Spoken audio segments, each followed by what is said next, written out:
एक बार की बात है।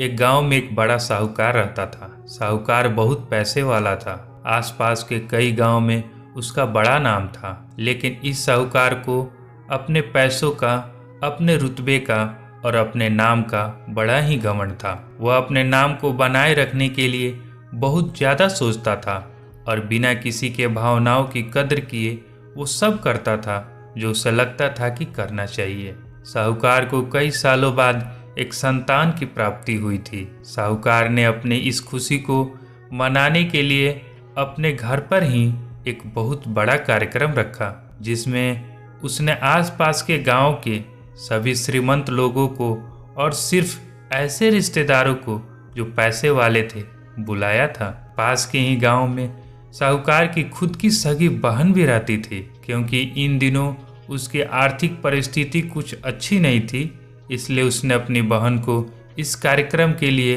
नहीं बुलाया। साहूकार ने जिस कार्यक्रम का आयोजन किया था वो इतना भव्य था और इसके अलावा उसमें इतने प्रसिद्ध और श्रीमंत लोग आने वाले थे कि कार्यक्रम की चर्चाएं हर गांव में होने लगी। यह खबर उस साहूकार की बहन तक भी पहुंच गई। बहन को यह जानकर बहुत ज़्यादा खुशी हुई कि इतने सालों बाद उसके भाई को आखिरकार संतान सुख प्राप्त हो ही गया। बहन ने सोचा कि भाई गलती से उसे इस बारे में बताना भूल गया होगा और अपने को भला कोई न्योता देता है क्या।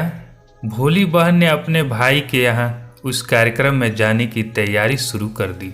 जिस दिन वह कार्यक्रम था उस दिन बहन सुबह सुबह ही अपने भाई के घर जाने के लिए निकल पड़ी। रास्ते में अपने पुराने मैले कपड़े देखे उसे ख्याल आया कि अगर किसी और के घर जाना होता तो मैं ऐसे कपड़ों में जाने की सोचती भी नहीं, लेकिन मैं तो मेरे अपने घर, मेरे मायके जा रही हूँ। वहाँ मुझे यह सब सोचने की कोई ज़रूरत नहीं है। जैसे ही वो अपने मायके पहुँची, वहाँ का भव्य आयोजन देखकर वो बहुत खुश हो गई और उसे अपने भाई पर बहुत गर्व हुआ। वहाँ पर वो जल्दी से अपने भाई को मिलकर उसकी खुशी में शामिल होना चाहती थी। वह तुरंत सीढ़ियाँ चढ़कर घर के अंदर प्रवेश कर गई। उसने देखा कि उसका भाई मेहमान के तौर पर आए सभी धनवान और नामी लोगों का स्वागत करने में व्यस्त है। बहन जैसे ही अपने भाई की तरफ उससे मिलने के लिए बढ़ी, उसके भाई की नज़रें उस पर पड़ गई और अपनी बहन को ऐसे मैले पुराने कपड़ों में देखकर भाई ने उससे मिलना तो दूर बल्कि तुरंत बहाना बनाकर वहां से निकल गया। बहन ने सोचा इतने लोगों में बेचारा अकेला भाई क्या क्या करे, जरूर उसे कुछ काम याद आया होगा, इसलिए वहां से चला गया होगा। बहन बाद में अपनी भाभी से मिलने गई। भाभी ने उसका स्वागत किया और उसे खाना खाने के लिए आग्रह किया। बहन ने सोचा ठीक है, पहले खाना खा लेती हूँ, फिर बाद में आराम से भाई से मिल लूंगी। बहन खाना खाने के लिए पंगत में बैठी। साहूकार भाई ने देखा कि अपने सभी धनवान मेहमानों के बीच उसकी गरीब बहन बैठी हुई है। सभी कीमती पोशाक पहने लोगों के बीच उसकी बहन को, जो पुराने मैले कपड़े पहनकर बैठी थी, यह साहूकार से देखा नहीं गया। उसने अपनी बहन को अपने पास बुलाया, भला बुरा सुनाया और वहां से जाने के लिए बोला। बहन ने अपने सपने में भी नहीं सोचा था कि उसके साथ कभी ऐसा व्यवहार भी हो सकता है, और वह भी उसके खुद के मायके में। अपना अपमान होने के बाद बहन तुरंत अपने घर ससुराल जाने के लिए चल पड़ी। बहन इस बात को पचा ही नहीं पा रही थी कि उसके अपने भाई ने उसके साथ इतना बुरा व्यवहार किया। उसकी आंखों से आंसू नहीं थम रहे थे। रास्ते में उसे अपनी पुरानी दोस्त मिली। उस दोस्त ने उसे रोने का कारण पूछा। हालांकि बहन उसे कुछ भी नहीं बताना चाहती थी, लेकिन दोस्त के बार बार पूछने पर उसने उसके साथ हुई सारी घटना उसे बता दी। उसकी दोस्त एक समझदार महिला थी और काफी प्रैक्टिकल सोचने वाली थी। उसने कहा अगर तुम मेरी बात मानो तो एक दिन तुम्हारा भाई खुद तुम्हें अपने यहाँ बुलाएगा और तुमसे माफी मांगेगा। बहन ने उसे कहा कि मैं तुम्हारी हर बात मानूंगी, बताओ मुझे क्या करना होगा। दोस्त ने कहा कि तुम इस अपमान को, इस दुख को एक दिशा दे दो, कोई गृह उद्योग शुरू कर दो, उसमें इतनी मेहनत करो कि उस काम में तुमसे अच्छा कोई ना हो। बहन को अपने दोस्त की बात सही लगी। उसने घर पहुंचकर अपने आंसू पोंछकर उसी दिन से एक घर में उद्योग शुरू किया। उसने दिन रात मेहनत की अपने साथ कई और गांव की महिलाओं को जोड़ा और देखते ही देखते उसका गृह उद्योग चल पड़ा।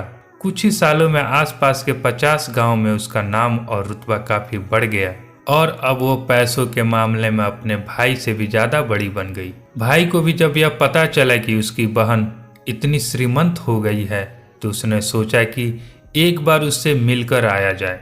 वह जब अपने बहन को उसके घर मिलने पहुंचा तो बहन ने उसका किसी राजा महाराजा की तरह स्वागत किया, उसके पसंद का खाना खिलाया।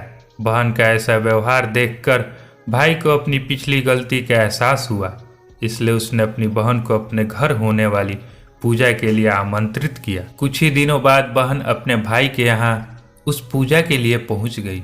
जैसे ही बहन अपने भाई के घर पहुंची, उसका भाई उसके स्वागत के लिए दरवाजे में ही खड़ा था।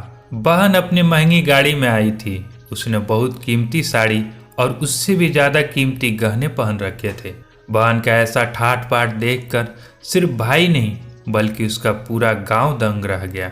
भाई दौड़ कर आया और बहन की गाड़ी का दरवाजा खोलकर उसे बाहर आने के लिए कहा और बड़े भाई से उसे पूजा का प्रसाद ग्रहण करने के लिए बुलाया। बहन के इस बार 12 पकवान परोसे गए थे चांदी की थाली में। उसे खाना दिया गया था। वह साथ में एक सोने की चम्मच भी रखी गई। उसके बैठने के लिए बेशकीमती पाठ रखा गया था। बहन यह सब देखकर उसके वह पुराने दिन याद आ गए जब भाई ने उसे बिना खाना खिलाए ही भला बुरा कहकर वापस लौटा दिया था। बहन खाना खाने के लिए तो नहीं बैठी, लेकिन उसने अपने सारे कीमती गहने और जेवर उतार कर उस थाली के सामने रख दिए और खाने में से कुछ निवाले उन गहनों पर रख दिए। बहन का ऐसा व्यवहार देखकर सभी हैरान थे। किसी को नहीं समझ में आ रहा था कि बहन ऐसा क्यों कर रही है। आखिर वह क्यों उन जेवरों को खाना खिला रही है। जब सभी ने उससे पूछा कि वह क्यों ऐसा कर रही है, तब बहन ने सबके सामने बताया कि आज जो उसका इतना मान सम्मान हो रहा है वो दरअसल उसका नहीं, उसके इन्हीं कीमती गहनों और कपड़ों का हो रहा है। क्योंकि मैं तो अभी भी वही पुरानी साहूकार की बहन हूँ। अगर कुछ बदला है तो वो मेरी परिस्थिति और मेरे कपड़े और गहने। भाई ने अपनी गलती का एहसास होने पर इस बार अपनी बहन के पैर पकड़कर माफी मांगी। बहन जो पहले भी अपने भाई से निस्वार्थ प्रेम करती थी, उसने अपने भाई को माफ कर दिया और उसे गले से लगा लिया। दोस्तों, पैसे सिर्फ हमारे जीवन को सरल बनाने के लिए हैं, जबकि रिश्ते जीवन में मिले किसी वरदान की तरह हैं अगर उन्हें सच्चे मन से और निस्वार्थ भाव से निभाया जाए। पैसे खर्च हो जाए तो आप बाद में भी कमा सकते हैं, मगर रिश्ते टूट जाए तो दुनिया का सारा धन भी आपको उन्हें वापस नहीं दिला सकता। दोस्तों, अगर कहानी पसंद आई है तो वीडियो को लाइक करें और ऐसे ही अच्छी कहानियां सुनने के लिए हमारे चैनल को सब्सक्राइब करें। दोस्तों, हमेशा की तरह पूरी कहानी सुनने के लिए आप लोगों का धन्यवाद।